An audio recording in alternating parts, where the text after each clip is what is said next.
Partido Popular para os, en primeiro lugar, o grupo fixo desde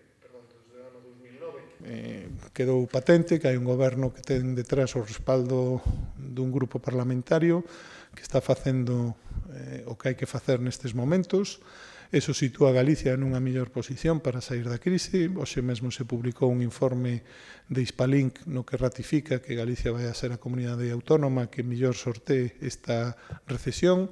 que vai a medrar outra vez a súa economía con máis intensidade e máis cedo de todas as comunidades autónomas, e nos confiamos en que así sexa, tendo en conta, como decía, que temos un goberno responsable e que conta co respaldo do Partido Popular, do Grupo Parlamentario Popular. En fronte ao que hai unha oposición que mesmo nin se poñen de acordo para opoñerse ao Partido Popular. Como viron vostedes nas votacións, foron moi escasas as veces que Bloque e Partido Socialista coincidiron no seu posicionamento con relación ás propostas do PP. De feito que a votación deu todas as combinacións posibles nas que o PP propoñe algo e se abstiña o PSOE, o Bloque votaba a favor, o Bloque votaba en contra pero o PSOE votaba a favor, etc. etc.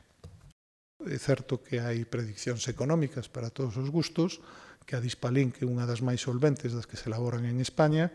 e que a publicación destes datos de predicción económica por parte deste grupo de econometras das universidades españolas,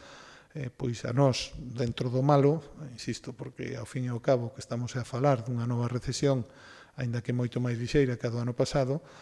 dentro do malo, pois nos dan a tranquilidade de pensar que efectivamente estamos a facer o correcto e que o axuste feito ao longo de 3 anos sitúa a economía galega e a capacidade do sector público de dinamizala nunha moito mellor posición da que se atopan comunidades autónomas que mesmo teñen moita maior capacidade financeira, porque teñen maior nivel de renda, non? É o caso do País Vasco, de Cataluña ou mesmo de Madrid. E que a implicación do goberno de España con Mariano Rajoy é máxima e que o obxectivo final é buscar un sistema que non xenere problemas en o que se refire á normativa